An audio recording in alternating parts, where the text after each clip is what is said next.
আপনি কি ইসলাম গ্রহণ করতে চান? আমার ইচ্ছা আছে, কিন্তু এখন আমার পরিস্থিতি একটু জটিল।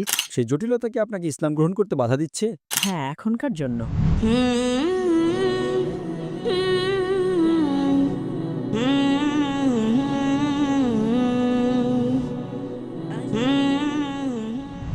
আমার নাম ট্রি এবং আমি একজন মেডিকেল ডাক্তার। আমি একজন অমুসলিম। আমি জিজ্ঞেস করতে চাই, যেহেতু আমি জানি যে ডাক্তার বাইবেল এবং কোরআন উভয়ই বিশেষজ্ঞ, আমি অবাক হয়ে ভাবি যে আমাদের কেন মুসলমান হওয়া উচিত, যদি আমরা জানি যে কোরআন এবং বাইবেল দুটোই ঈশ্বরের পক্ষ থেকে। যদি আমি আলোচনার জন্য খোলা থাকি, যদি আমি কিছু বুঝতে বা ধরতে ভুল করে থাকি, তাহলে বাইবেলে কি এমন কোনো মূল্যবোধ আছে যা ভুল? এ বিষয়ে আমার একটি স্পষ্ট ব্যাখ্যা প্রয়োজন। তাই ডাক্তার যদি আমাকে বুঝিয়ে দেন, তবে আমি খুশি হব। ধন্যবাদ। বোন একটি গুরুত্বপূর্ণ প্রশ্ন জিজ্ঞেস করেছেন। তিনি একজন খ্রিস্টান। তিনি বলছেন যে যদি বাইবেল এবং কোরআন দুটোই ঈশ্বরের পক্ষ থেকে হয়, তবে একজন মানুষের কেন মুসলমান হওয়া উচিত? এবং তিনি জানতে চান মিলগুলো কি কি এবং কি করা উচিত। বোন, গতকাল আমি একটি বয়ান দিয়েছিলাম ইসলাম ও খ্রিস্ট ধর্মের মধ্যে সাদৃশ্য বিষয়ে, এবং আমি অনেক কথা উল্লেখ করেছি। আপনার প্রশ্নের ব্যাপারে যে যদি কোরআন এবং বাইবেল দুটোই ঈশ্বরের পক্ষ থেকে হয়, তবে আমরা কেন মুসলমান হব? বোন, আজ আমি আপনাকে প্রমাণ করেছি যে কোরআন ঈশ্বরের পক্ষ থেকে। তো আপনি কি বিশ্বাস করেন কোরআন ঈশ্বরের পক্ষ থেকে, বোন? হ্যাঁ, আমি বিশ্বাস করি। মাশাআল্লাহ। এখন আপনি যদি বিজ্ঞানের সেই একই পরীক্ষা ব্যবহার করেন, যদি আমি বাইবেলের জন্য ব্যবহার করি, বাইবেল সেই পরীক্ষায় ব্যর্থ হবে। বর্তমানে যে বাইবেল আছে, বোন, আমরা মুসলমানরা যা বিশ্বাস করি, আমরা বিশ্বাস করি ওহী বা আল্লাহর বার্তায় যা নাজিল হয়েছিল ঈসা আলাইহিস সালাম বা যীশু খ্রিস্টের উপর।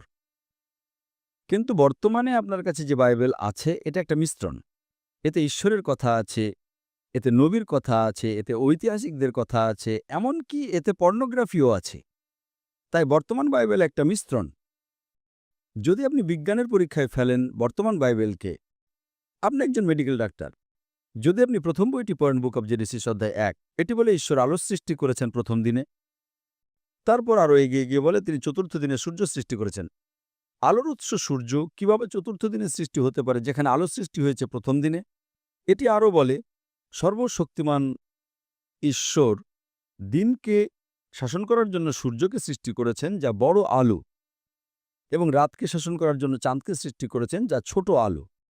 এখন কোরআনে চাঁদের আলোকে প্রতিফলিত আলো হিসেবে বর্ণনা করা হয়েছে, বাইবেলে একে তার নিজস্ব আলো হিসেবে বর্ণনা করা হয়েছে। কোনটা সঠিক, বাইবেল নাকি কোরআন? কোরআন।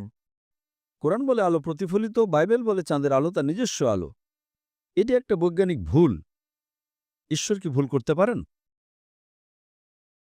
বোন, ঈশ্বর কি ভুল করতে পারেন? না।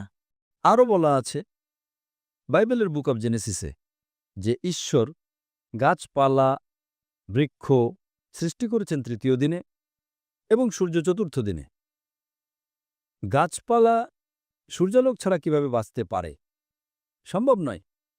তাই বাইবেলে বিভিন্ন বৈজ্ঞানিক ভুল আছে যা কোরআনে নেই। আপনি ভাবতে পারেন এটি একই রকম। গতকাল আমি শুধু সাদৃশ্যপূর্ণ বিষয়গুলো নিয়েছিলাম, কিন্তু বর্তমান বাইবেল ঈশ্বরের বিশুদ্ধ বাণী নয়। এতে ঈশ্বরের বাণীও আছে, কিন্তু এটা বিশুদ্ধ নয়। যদি আমি আপনাকে এক গ্লাস পানি দিই এবং সেই পানির গ্লাসে আপনার সামনেই আমি 2 ফোঁটা নর্দমার পানি, কালো পানি মিশিয়ে দিই, যখন আপনি নাড়বেন আপনি ময়লা দেখতে পাবেন না। কিন্তু যখন আমি নর্দমার পানি মেশাতে দেখেছেন, আপনি কি সেই পানি পান করবেন? না। শুরুতে পানি বিশুদ্ধ ছিল। আমি আপনার চোখের সামনে 2 ফোঁটা নর্দমার পানি দিয়েছি, আপনি তা পান করবেন না। ঠিক একইভাবে বাইবেল হল ঈশ্বরের বাণী, নবীর বাণী, তার মিশ্রণ, ঐতিহাসিকদের বাণী, এমনকি এতে পর্নোগ্রাফিও আছে। এমনকি যদি আপনি আমাকে $1 মিলিয়ন দেন, যদি আমাকে ইজিকিয়েল 24:24 পড়তে বলেন, ইজিকিয়েল অধ্যায় 24 ভার্স 24, আমি জনসম্মুখে পড়তে পারবো না। এটা পর্নোগ্রাফি। এমনকি যদি আপনি আমাকে $100 মিলিয়নও দেন, আমি পারবো না। তাই বর্তমান বাইবেল ঈশ্বরের বাণী নয়, এটা একটা মিশ্রণ। কিন্তু যীশুখ্রিস্ট আলাইহিস সালাম বলেছিলেন গসপেল অব জন অধ্যায় নম্বর 16 ভার্স 12 থেকে 14তে, আমার তোমাদের অনেক কিছু বলার আছে, কিন্তু তোমরা এখন তা সহ্য করতে পারবে না, কারণ যখন সেই সত্যের আত্মা আসবেন তিনি তোমাদের সমস্ত সত্যের পথে পরিচালিত করবেন। এখানে নবী মুহাম্মদ সাল্লাল্লাহু আলাইহি ওয়াসাল্লামের কথা বলা হচ্ছে। তাই সর্বশেষ ও চূড়ান্ত ওহী কুরআন, আগে যেসব ওহী এসেছিল বোন, সেগুলো নির্দিষ্ট কোনো জনগোষ্ঠীর জন্য এবং নির্দিষ্ট সময়ের জন্য।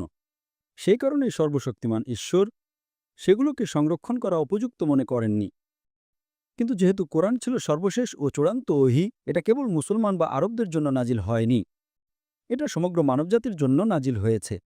আল্লাহ বলেন সূরা হিজর অধ্যায় নম্বর 15 আয়াত নম্বর 9। তাই আল্লাহ নিজের উপর দায়িত্ব নিয়েছেন সর্বশক্তিমান ঈশ্বর কোরআনকে সংরক্ষণ করার। তাই এই বর্তমান কোরআন 100% ঈশ্বরের বাণী। বোন, আপনি কি বিশ্বাস করেন ঈশ্বর এক? হ্যাঁ, আমি বিশ্বাস করি। মাশাআল্লাহ। এখন আপনি কি বিশ্বাস করেন যীশু খ্রিস্ট আলাইহিস সালাম ঈশ্বর, নাকি আপনি বিশ্বাস করেন তিনি ঈশ্বরের নবী? যিশু ঈশ্বরের বাণীবাহক। মাশাআল্লাহ। আপনি কি বিশ্বাস করেন নবী মুহাম্মদ সাল্লাল্লাহু আলাইহি ওয়াসাল্লাম ঈশ্বরের বাণীবাহক? হ্যাঁ, আমি বিশ্বাস করি। তার মানে আপনি একজন মুসলমান।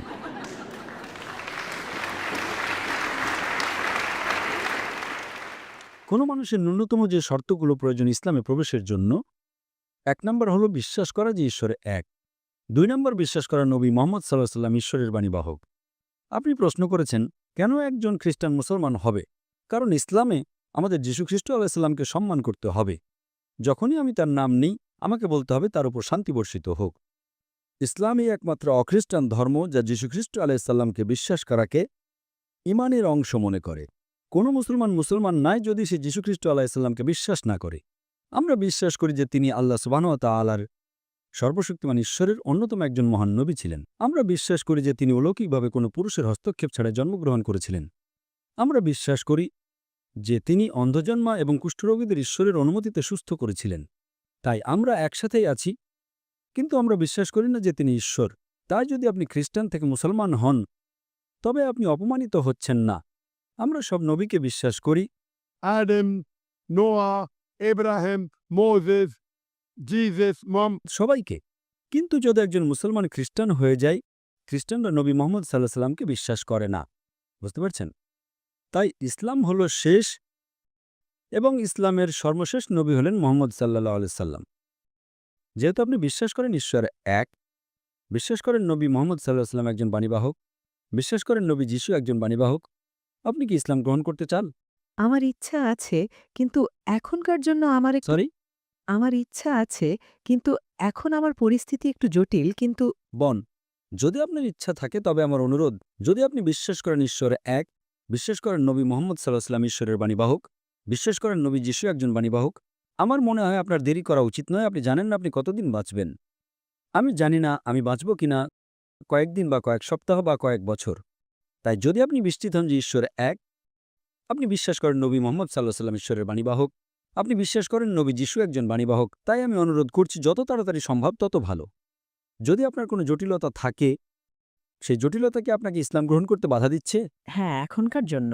ঠিক আছে, তো আপনি মনে করেন যদি আপনি ইসলাম গ্রহণ করেন তবে সমস্যা বাড়বে না কমবে? শুনতে পাইনি। ইসলামে মানবতার সমস্যার সমাধান আছে, তাই ইসলাম গ্রহণ করলে আপনার সমস্যার সমাধান হবে না বাড়বে? সমাধান হতে পারে। সরি সমাধান হতে পারে। হ্যাঁ, তো যদি আপনার সমস্যার সমাধান হয় তবে আপনি কেন দেরি করবেন?